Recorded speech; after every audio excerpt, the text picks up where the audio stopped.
നമ്മൾ 6 മണിക്ക് വേളാങ്കണ്ണിയിലെത്തി. പക്ഷേ റൂം കിട്ടാത്തതുകൊണ്ട് സ്റ്റിൽ വണ്ടിക്കകത്തിരിപ്പാണ് ഗൈസ്.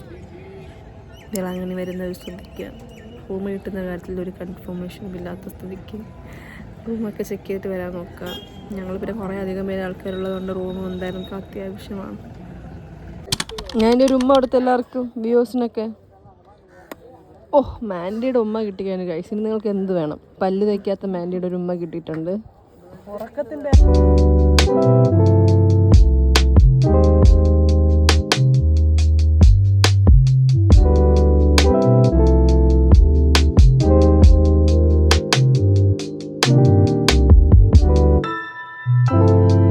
വേളാങ്കണ്ണി ട്രിപ്പ് വന്നത് കൊണ്ട് ഏറ്റവും കൂടുതൽ ഗുണമുള്ള ഒരാളാണ് നിങ്ങളിപ്പോൾ കാണുന്നത്. ഉറങ്ങാൻ വേണ്ടി മാത്രം ബാക്ക് സീറ്റ് വാടകയ്ക്ക് എടുത്ത് ഉറങ്ങുന്ന ഒരു വ്യക്തിയാണ് നിങ്ങൾ കാണുന്നത്. ഷാനു ഒരു ഹായ് പറയും.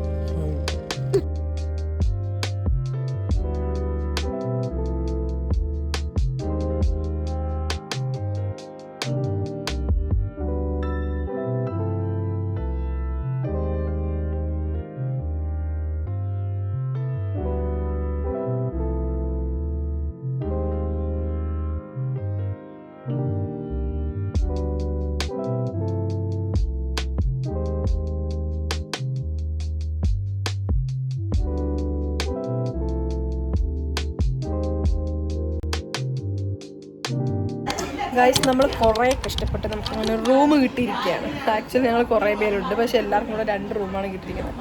ആ 2 റൂമിൽ നമ്മളെല്ലാവരും ഇങ്ങനെ കുത്തി നിറഞ്ഞിരിക്കുന്നതാണ് നിങ്ങൾ ഈ കാണുന്നത്. കൊണ്ടോ നമ്മൾ പാർക്കിൽ പോകും. വേറെ ആള് ചോദിച്ച് ഞങ്ങൾക്ക് ബീച്ചിൽ കൊണ്ടുപോയിട്ട് ഞങ്ങൾക്ക് ഡ്രസ്സ് അങ്ങോട്ട് മാറിയിരി. അങ്ങനെ നമ്മൾ വീണ്ടും ഒരു എക്സ്ട്രാ റൂം എടുത്ത്. ഈ റൂമിന് ഒരു ദിവസം 2800 രൂപയാണ് കേട്ടോ റെൻറ്റ് വരുന്നത്. ഈ റൂമിൻ്റെ അകത്ത് വീണ്ടും ഒരു റൂമും കൂടെ ഉണ്ട്. അപ്പോൾ എല്ലാവർക്കും കിടക്കാനും സൗകര്യത്തോടെ ഇരിക്കാനും പറ്റിയ റൂമാണ്. അപ്പോൾ പകലൊക്കെ നമ്മൾ റൂമിൻ്റെ അകത്ത് ഇരുന്നിട്ട് ഈവനിങ് ആണ് ചർച്ചിൽ പോകാനായിട്ട് ഫാമിലിയോട് ഞങ്ങൾ ഇറങ്ങുന്നത്. വേളാങ്കണ്ണി നമുക്കറിയാമല്ലോ, ഒരു ചർച്ച് മാത്രമല്ല, ഒത്തിരി ചർച്ചുണ്ട്. അപ്പോൾ ഓരോ പള്ളികളിലും കയറി പ്രാർത്ഥിച്ച ആവശ്യങ്ങളൊക്കെ പറഞ്ഞ് നേർച്ചയായിട്ട് ഞങ്ങൾ ഇറങ്ങുവാണ്.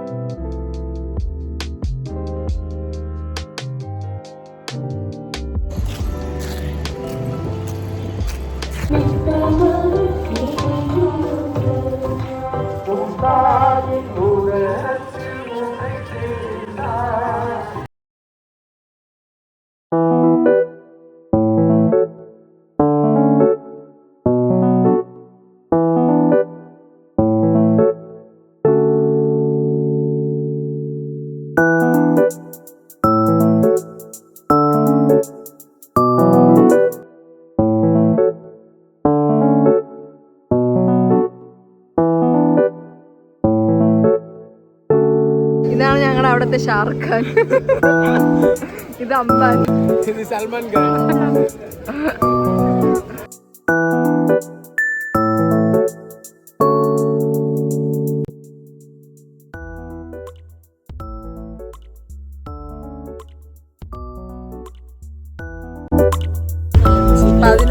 നമ്മൾ ജ്യൂസ് കുടിക്കാൻ പോവാണ്. നല്ല തണുപ്പുണ്ട് പുറത്ത്, പക്ഷെ റൂമിൻ്റെ അകത്ത് ഭയങ്കര ചൂടാണ്. വരൂ, നമുക്കൊരു ജ്യൂസ് കുടിച്ചിട്ട് വരാം.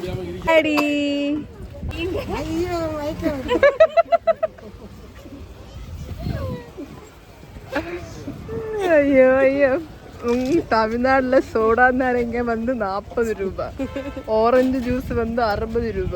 இந்த அக்கா கடையை பாருங்க, இங்க வந்து சாப்பிடுங்க, நல்லாவே இருக்கும். அக்கா இது சூப்பர். இப்போ இன்னும் போட்டு சாரு இனிப்பு இல்ல நோக்கேன நைனேந்திர தரமா வாங்க. சாரு சாரு சாரு ஆரஞ்சு இது போட்டு சக்கரை கம்மியா நல்ல இந்த பரிசுல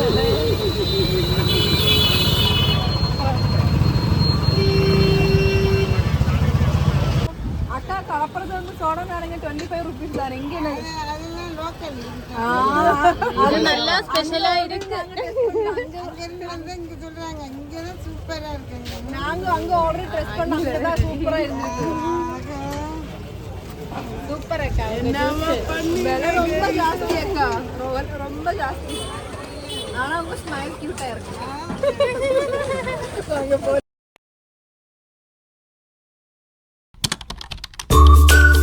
ഇത് ഞങ്ങൾ വേളാങ്കണ്ണിയിൽ എത്തിയിട്ടുള്ള പിറ്റേ ദിവസമാണ്. ആക്ച്വലി ബ്രേക്ക്ഫാസ്റ്റ് ഞങ്ങൾ പുറത്തുനിന്നാണ് കഴിക്കുന്നതെങ്കിലും ലഞ്ചും അതുപോലെ തന്നെ ഈവനിംഗ് ഉള്ള ഫുഡും ഞങ്ങൾ റൂമിൽ തന്നെ പ്രിപ്പയർ ചെയ്യുകയാണ്. ആ ഒരു പ്ലാനിലാണ് ഞങ്ങൾ വേളാങ്കണ്ണിലോട്ട് വന്നത്. അപ്പോൾ ഞങ്ങൾ ഓൾറെഡി നേരത്തെ എടുത്തില്ലേ റൂം, ആ റൂമിൻ്റെ താഴെയാണ് ഫുഡ് പ്രിപ്പയർ ചെയ്യാനുള്ള സ്പേസ് ഉള്ളത്. അപ്പോൾ അവിടെ ആൻറ്റിയൊക്കെ ചേർന്നിട്ട് ഫുഡ് പ്രിപ്പയർ ആയിക്കൊണ്ടിരിക്കുകയാണ്. ഞങ്ങൾ പിള്ളേർ സെറ്റൊക്കെ കൂടിയിട്ട് നമ്മൾ ഓൾറെഡി ചാനൽ അപ്ലോഡ് ഇട്ടിട്ടുണ്ടായിരുന്നു സ്വിമ്മിംഗ് പൂളിൽ കുളിക്കാൻ പോയ വീഡിയോ, അതിൻ്റെ ഡിസ്കഷനാണ് ഇപ്പോൾ നടന്നുകൊണ്ടിരിക്കുന്നത്. വേളാങ്കണ്ണിയിലെ ചൂട് കണ്ടിട്ട് പകലൊന്നും പുറത്തിറങ്ങാൻ പാടില്ല എന്നാണ് അമ്മയും അതുപോലെ തന്നെ ആൻറ്റിമാരൊക്കെ പറയുന്നെങ്കിലും ഞങ്ങൾ അതൊന്നും വിട്ടുകൊടുക്കാതെ എങ്ങനെയെങ്കിലും ഞങ്ങൾക്ക് പോയേ പറ്റത്തുള്ളൂ എന്ന് പറഞ്ഞിട്ട് ഞങ്ങൾ സ്വിമ്മിംഗ് പൂളിൽ പോയിട്ട് വന്നിട്ട് ഞങ്ങൾ എന്ത് ചെയ്തു, കുറച്ച് സമയം ഉറങ്ങിയതിന് ശേഷം വൈകിട്ട് പള്ളിയിൽ പോയിട്ട് രാത്രി ഒരു 10-11 മണിക്കാണ് ഞങ്ങൾ വീണ്ടും മുട്ടിലെഴയാൻ വേണ്ടിയിട്ട് വരുന്നത്. ഞാൻ മുട്ടിലെഴഞ്ഞില്ല, പക്ഷേ കൂടെയുള്ള കസിൻസൊക്കെ മുട്ടിലൊക്കെ എഴയുന്നുണ്ടായിരുന്നു. വേളാങ്കണ്ണി വന്നിട്ട് തല മുട്ടയടിക്കുന്നതിനെ പറ്റി ഞാനൊരു വീഡിയോ ഇട്ടുണ്ടായിരുന്നു. ഒരുപാട് വിവാദങ്ങൾക്ക് വഴിതെളിച്ചൊരു വീഡിയോ ആയിരുന്നു അത്. ഒത്തിരി പേര് പറഞ്ഞു അവർക്കും സെയിം സിറ്റുവേഷൻ ഉണ്ടായിട്ടുണ്ട്. അതിൽ കുറേ പേര് എന്താ നെഗറ്റീവ് കമൻറ്റൊക്കെ പറഞ്ഞു, അവരുടെ ഒപ്പീനിയൻസ് ഒക്കെ പറഞ്ഞിട്ടുണ്ടായിരുന്നു. ഓരോരുത്തർക്കും അവരവരുടെ വിശ്വാസങ്ങളാണ്, മറ്റുള്ളവരുടെ വിശ്വാസം നമ്മൾ തലയിടാൻ പോകേണ്ട ആവശ്യമില്ല. ഇനിയിപ്പോൾ ഈ മുട്ടിലെഴയുന്നത് തന്നെ എന്ത് വിശ്വാസമാണെന്ന് ചോദിക്കുന്ന ആൾക്കാരായിരിക്കും ഈ വീഡിയോ കണ്ടിട്ട് കമൻറ്റ് ചെയ്യാൻ പോകുന്നത്. ആയിക്കോട്ടെ, നിങ്ങളുടെ കമൻറ്റാണ് ശരിക്കും എനിക്കൊരു പ്രചോദനം നൽകുന്നത് വീണ്ടും വീഡിയോ ചെയ്യാനായിട്ട്. അപ്പോൾ വീണ്ടും കമൻറ്റ് ചെയ്യും. അങ്ങനെ മുട്ടിലെഴഞ്ഞ് തളർന്ന് നമ്മളൊരു 2-2:30 ആയപ്പോൾ റൂം എത്തിയെന്ന് തോന്നുന്നു. മുട്ടിലെഴുന്നത് കൊണ്ടെന്ന് അറിയത്തില്ല, വന്ന ഉടനെ എല്ലാവർക്കും ഭയങ്കര ക്ഷീണമായിരുന്നു, എല്ലാവരും കിടപ്പിലായിരുന്നു. പിന്നെ നമ്മളെ മുട്ടിലെഴാത്ത കൊണ്ട് ഞാനിങ്ങനെ എല്ലാവരെയും വീഡിയോ എടുത്തിരിക്കുന്നുണ്ടായിരുന്നു. വെളുപ്പിന് 3-4 മണിയായിട്ട് നമുക്ക് ഉറക്കമേ വരുന്നുണ്ടായിരുന്നില്ല. പിന്നെ ഞാനും എൻ്റെ കസിനും കൂടെ പുറത്തിരുന്നിട്ടാണ് നേരം വെളുപ്പിച്ചത്. സമയം രാത്രി 1 മണി. മുട്ടിലെഴഞ്ഞ് പാദം പൊള്ളിയ ആൾക്കാരിവിടെ ഉണ്ട്, രക്തം വന്നവരുണ്ട്, രക്തം പൊടിയാത്തവരുണ്ട്. അങ്ങനെ എല്ലാവരുടെയും ആഗ്രഹങ്ങളും സഫലമാകട്ടെ എന്ന് പ്രാർത്ഥിക്കുന്നു. ഒരാൾ കാരണം ഉറക്കമില്ല ഞങ്ങൾക്ക്. സോറി ഗൈസ്, ക്യാമറ ഒന്ന് പറയട്ടെ. അവളും ഉറങ്ങുന്നില്ല, ബാക്കിയുള്ളവർ ഉറങ്ങാനും വിടുന്നില്ല. എന്താ ചെയ്യേണ്ടത് നമുക്ക് പോലും അറിയത്തില്ല. പ്രാക്കുള്ള 2 പല്ല് കണ്ടത്.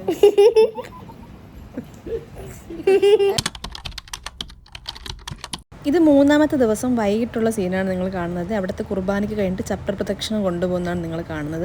അതിന് മുന്നേ രാവിലെ നമ്മൾ ലേറ്റായിട്ടാണ് എണീറ്റത് കേട്ടോ, കാരണം രാത്രി ഉറങ്ങിയത് ലേറ്റായിട്ടാണ്. അന്നേ ദിവസം രാവിലെ നമ്മൾ എണീറ്റ് ഫ്രഷപ്പ് ആയിട്ട് പിന്നെ ബ്രേക്ക്ഫാസ്റ്റ് കഴിച്ചു. അതിനുശേഷം നമ്മൾ മുടി വെട്ടാനാണ് പോയത്. അതിൻ്റെ വീഡിയോ ആണ് ഞാൻ പറഞ്ഞ വിവാദമായ വീഡിയോ. ഓക്കെ, മുടിയൊക്കെ വെട്ടിയിട്ട് നമ്മൾ നേരെ കടലിൽ പോയി കുളിച്ചു, കുറച്ച് സമയം അവിടെ അങ്ങനെ സ്പെൻഡ് ചെയ്തു. എന്നിട്ട് വൈകിട്ടൊക്കെ ആയിട്ടാണ് റൂമിൽ വന്നത്. പിന്നെ റൂമിൽ വന്നിട്ട് പെട്ടെന്ന് തന്നെ ഫ്രഷായി പിന്നെ ഉടനെ ചർച്ചിൽ പോയി കുർബാനയ്ക്ക് കണ്ടിട്ട് പിന്നെ തിരുനാൾ കുർബാനയായിരുന്നു, അതൊക്കെ കഴിഞ്ഞിട്ട് പിന്നെ കുറച്ച് ഫോട്ടോഷൂട്ടൊക്കെ എടുത്തിട്ട് നമ്മൾ തിരിച്ച് വീണ്ടും റൂമിലോട്ട് വന്ന് ഡ്രസ്സൊക്കെ മാറിയിട്ട് വീണ്ടും കുറച്ച് ഷോപ്പിങ്ങിനും കാര്യങ്ങളൊക്കെ പോയി. അപ്പോഴാണ് ടാറ്റു അടിക്കണം എന്നുള്ളൊരു ആഗ്രഹം മുളപ്പൊട്ടിയത്. നമ്മൾ ടാറ്റു അടിച്ചത്. പിന്നെ നമ്മൾ കുറച്ച് സമയം ക്ഷീണിച്ച് ഒരു സ്ഥലത്ത് അവിടെ ഇരിപ്പായി. അത് കഴിഞ്ഞിട്ട് നമ്മൾ പെട്ടെന്ന് റൂമിൽ കാരണം നമുക്ക് തിരിച്ചു പോകണമല്ലോ. പറ ടാറ്റ പറ. തിരിച്ച് വീട്ടിലേക്ക് പോകുകയാണ് ഗൈസ്.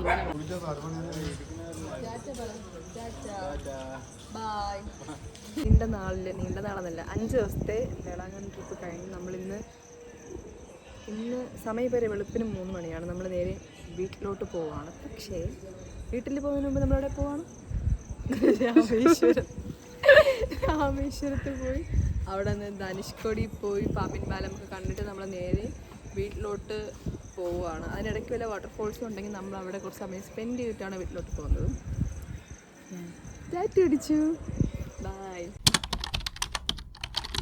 വേളാങ്കണ്ണിയിൽ നിന്ന് വണ്ടി എടുത്ത് പിറ്റേ ദിവസമാണ് നമ്മൾ വണ്ടി നിർത്തിയത് കേട്ടോ. അതായത് രാമേശ്വരം പോകുന്ന വഴിക്ക് ഒരു ഹോട്ടൽ കൊണ്ട് അവിടെ വണ്ടി നിർത്തി നമ്മൾ ഫ്രഷപ്പൊക്കെ ആയിട്ട് ആവശ്യമുള്ള ബ്രേക്ക്ഫാസ്റ്റ് ഒക്കെ കഴിച്ചു. പിന്നെ ആവശ്യമുള്ള എന്തെങ്കിലും സാധനമൊക്കെ വാങ്ങുന്നെങ്കിൽ അതൊക്കെ വാങ്ങാൻ പറഞ്ഞു. അങ്ങോട്ട് കടകൾ വേറെ ഉണ്ടാവില്ല എന്ന് പറഞ്ഞു. നമ്മളിപ്പോൾ രാമേശ്വരത്ത് പൊയ്ക്കൊണ്ടിരിക്കുകയാണ്. നമ്മൾ ബസ്സിലാണുള്ളത്. ബ്രേക്ക്ഫാസ്റ്റ് ഒക്കെ കഴിച്ചിട്ട് നമ്മളെവിടെ ആയിരിക്കുന്നത്? എവിടെ പോകാൻ വേണ്ടി?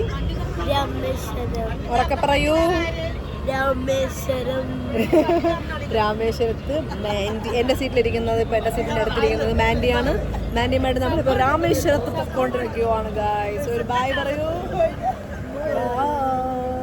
ഞാൻ ആദ്യമായിട്ടാണ് രാമേശ്വരത്ത് വരുന്നതും പാമ്പിൻ പാലം കാണുന്നതും ധനുഷ്കോടിയിൽ പോകുന്നതിന് ആദ്യമായിട്ടാണ്. അപ്പോൾ എനിക്കൊക്കെ പുതിയൊരു എക്സ്പീരിയൻസ് ആയിരുന്നു. അതുകൊണ്ട് തന്നെ എല്ലാം ഞാൻ വീഡിയോയിൽ കവർ ചെയ്യുന്നുണ്ടായിരുന്നു. സത്യം പറഞ്ഞാൽ ബസ്സിലും അതുപോലത്തെ ടൂർ ബസ്സിലുള്ള ഇങ്ങനത്തെ ലോങ് ട്രാവൽ എന്നെ കൊണ്ട് പറ്റാത്ത കാര്യമാണ്. എനിക്ക് ഛർദ്ദിക്കാനൊക്കെ വരും. പക്ഷേ ഇതുപോലെ ഒരു വിൻഡോ സൈഡും വെയിലില്ലാത്തൊരു സൈഡും പാട്ടും കാറ്റൊക്കെ ഉണ്ടെങ്കിൽ ഞാൻ പിന്നെയും അഡ്ജസ്റ്റ് ചെയ്ത് പോകും കിട്ടും. അതൊരു വല്ലാത്തൊരു വൈബായിട്ട് എനിക്ക് തോന്നിയിട്ടുണ്ട്. ഇടയ്ക്ക് എന്തോ ഒരു സൗണ്ട് കിട്ടാണ് ഞാൻ ഞെട്ടി എണീറ്റത്. കൂടെ കിടക്കുന്ന ആൾ ഞെട്ടി എണീറ്റു. എൻ്റെ വോയിസ് കേൾക്കാൻ തുടങ്ങി. ഞാൻ നോക്കിയപ്പോൾ എൻ്റെ യൂട്യൂബ് വീഡിയോ ആരൊക്കെയോ പ്ലേ ചെയ്യുന്നുണ്ടായിരുന്നു. പിന്നെ എങ്ങനെയോ കറണ്ട് അലറി വിളിച്ച് അതൊക്കെ നിർത്തിയിട്ട് വീണ്ടും നമ്മളൊരു ഒരു വൈബ് മോഡിലോട്ട് എല്ലാവരും എൻജോയ് ചെയ്തൊക്കെ പാട്ടൊക്കെ ഇട്ട് പോകാൻ തുടങ്ങി. വണ്ടിയിൽ നല്ല വൈബുള്ള പാട്ടൊക്കെ ഇട്ടിട്ടും അധികം അങ്ങനെ ആരും ഓണല്ലായിരുന്നു കേട്ടോ. എനിക്ക് തോന്നുന്നു ഒരാൾ കളിക്കാൻ തുടങ്ങി എല്ലാവരും കളിക്കാൻ തുടങ്ങി. എന്നെ എല്ലാവരും ഡാൻസ് കളിക്കുന്നവർ നിർബന്ധിക്കുന്നുണ്ടായിരുന്നെങ്കിലും ഞാൻ കളിച്ചിട്ടില്ല സത്യം പറഞ്ഞാൽ.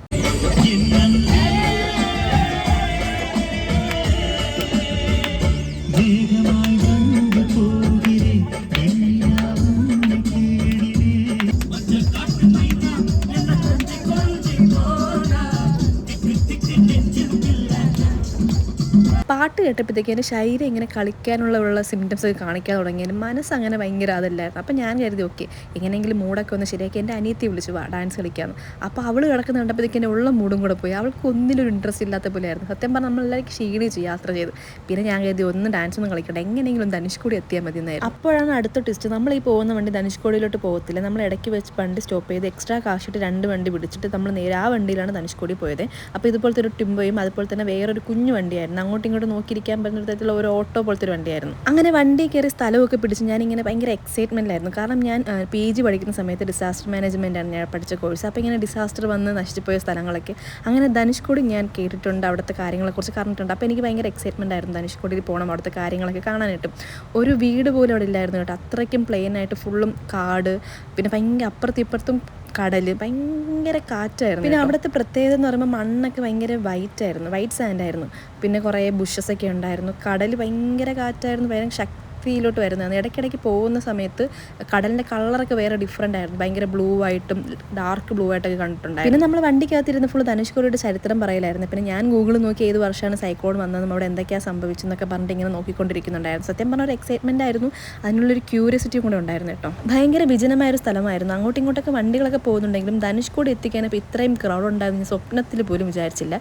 പിന്നെ നമ്മുടെ TVക്കയുടെ കൊടി കണ്ടപ്പോഴത്തേക്ക് എല്ലാവരും എന്നെ നാക്കുന്നുണ്ടായിരുന്നു. പക്ഷെ ഞാൻ ഓക്കെ എന്ന് പറഞ്ഞ് ഞാനതങ്ങ് സഹിക്കുന്നുണ്ടായിരുന്നു. ഇനി ധനുഷ്കോടിയിൽ വരുന്നവരുടെ പ്രത്യേക ശ്രദ്ധയ്ക്ക് ചേച്ചി കുറച്ച് കാര്യങ്ങളൊക്കെ പറഞ്ഞുതരാം, അങ്ങ് ശ്രദ്ധിക്കുക. അതായത് ഒന്നാമത്തെ കാര്യം സ്ലീവ്ലെസ് ഇട്ടിട്ട് വരാതിരിക്കാൻ ശ്രമിക്കുക. സ്ലീവ്ലെസ് ഇട്ടുകൊണ്ട് വരുവാണെങ്കിൽ നമ്മൾ കരഞ്ഞ് പണ്ടാരടങ്ങിപ്പോൾ അമ്മാതിരി വേല. ഇനി രണ്ടാമത്തെ കാര്യം, ഇവിടെ നെറ്റ്വർക്ക് ഇല്ല, റേഞ്ച് ഇല്ല, അതുകൊണ്ട് തന്നെ GP ഒന്നും വർക്ക് ആവത്തില്ല. അതുകൊണ്ട് ലിക്വിഡ് മണി കൊണ്ടുവരാൻ ശ്രമിക്കുക, അല്ലെങ്കിൽ നമ്മൾ പെട്ടുപോകും. ഇനി മൂന്നാമത്തത് വെള്ളം മാക്സിമം കയ്യിൽ കരുതാൻ ശ്രമിക്കുക, അല്ലെങ്കിൽ നമ്മൾ ഡീഹൈഡ്രേറ്റ് ആയിട്ട് അങ്ങ് ചത്തുപോകും. ഈ ഒറ്റപ്പെട്ട സ്ഥലത്ത് ഇത്രയും അധികം ആൾക്കാരൊന്ന് ആലോചിച്ച് നോക്കിയാൽ ഇവിടെ ഈ കച്ചവടം ചെയ്യുന്ന ആൾക്കാരൊക്കെ കുറച്ചങ്ങ് ദൂരെയാണ് താമസിക്കുന്നത്.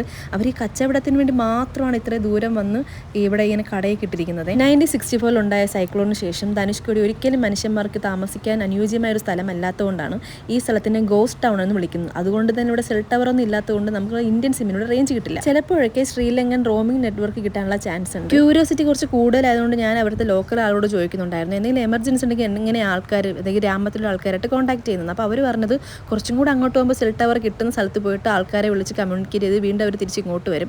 അതായത് അവർക്കറിയാം ഇവിടെ റേഞ്ച് ഇല്ല, അപ്പോൾ എന്തെങ്കിലും എമർജൻസി ഉണ്ടെങ്കിൽ അവർ അത്രയും ദൂരം ട്രാവൽ ചെയ്ത് പോയിട്ട് വേണം ആൾക്കാരടുത്ത് കോൺടാക്ട് ചെയ്യാൻ. ഫ്രഷ് ആയിട്ടുള്ള മാംഗോ, പൈനാപ്പിൾ, അതുപോലെ ഉപ്പിലിട്ട മാംഗോ, അതുപോലെ തന്നെ കടലിൽ കിട്ടുന്ന ശംഖ്, അത് ഉപയോഗിച്ച് ഉണ്ടാക്കുന്ന കുറേ ക്രാഫ്റ്റ്സ്, അതുപോലെ പല സാധനങ്ങൾ, ഹാൻഡ് മെയ്ഡ് ആയിട്ടുള്ള കുറേ സാധനങ്ങളാണ് ഇവർ ആക്ച്വലി ഇവിടെ വിൽക്കാൻ വെച്ചിരിക്കുന്നത്. നമ്മുടെ ലിക്വിഡ് മണി അധികം ഇല്ലാത്തതുകൊണ്ട് നമ്മൾ കുറച്ചൊക്കെ വാങ്ങി. ധനുഷ്കോടി ഇന്ന് 20 കിലോമീറ്റർ അകലെയാണ് നമ്മുടെ ശ്രീലങ്ക സ്ഥിതി ചെയ്യുന്നത്. അതുകൊണ്ട് തന്നെ ഇതിൻ്റെ മതിലിൻ്റെ പുറത്തേക്ക് കയറി നിന്ന് തന്നെ ശ്രീലങ്കയുടെ കൊടി കാണാമെന്ന് ആരോ പറഞ്ഞിട്ട് ഞാൻ കുറേ സമയം വലിയ കയറിങ്ങി നോക്കിയിട്ട് എനിക്കൊരു കൊടി പോലും കാണാൻ പറ്റി. പിന്നെ വിജയുടെ സുറ സിനിമയുടെ ലാസ്റ്റ് ഫൈറ്റ് സീനാണോ അത് പാട്ട് സീനാണോ എന്തോ ഒരു സാധനം ഇവിടെ വെച്ച് ഷൂട്ട് ചെയ്തിട്ടുണ്ടെന്ന് ആരോ പറയുന്നത് കേട്ടായിരുന്നു. സത്യമാണോ എന്ന് എനിക്കറിയത്തില്ല. സൈക്ലോണിൻ്റെ അവശിഷ്ടമായിട്ടുള്ള ഒരു ഗ്രാമവും അതിൽ കുറേ വീടുകളും ചർച്ചും അതൊക്കെ ഇവിടെ കാണാനുണ്ട്. സത്യം പറഞ്ഞാൽ വെയിലായതുകൊണ്ട് ഞങ്ങൾക്ക് ഒട്ടും താല്പര്യമില്ലായിരുന്നു അത് കാണാൻ, കാരണം അമ്മാതിരി വെയിലായിരുന്നു. പിന്നെ കൂടെ വന്നത് കുറച്ചധികം പ്രായമായിട്ടുള്ള ആൾക്കാരായതുകൊണ്ട് തന്നെ നമ്മൾ അധികം അവർ കഷ്ടപ്പെടുത്തണമെന്ന് കരുതി നമ്മൾ തിരിച്ചു പോകാനിരിക്കുമായിരുന്നു. അപ്പോഴാണ് ഞങ്ങൾ കണ്ടത് ഇങ്ങനെ ഫാമിലി ഫോട്ടോസൊക്കെ അവിടെ എടുത്ത് കൊടുക്കുന്നുണ്ട്. 50 രൂപയാണ് കേട്ടോ പ്രിൻറ്റിന്. അപ്പോൾ നല്ല കിടിലനൊരു ഫോട്ടോ കിട്ടി ഞങ്ങളത്. അങ്ങനെ ആ ഫോട്ടോയൊക്കെ എടുത്ത് ഞങ്ങൾ പെട്ടെന്ന് തന്നെ അവിടെ നിന്ന് ഇറങ്ങി കേട്ടോ.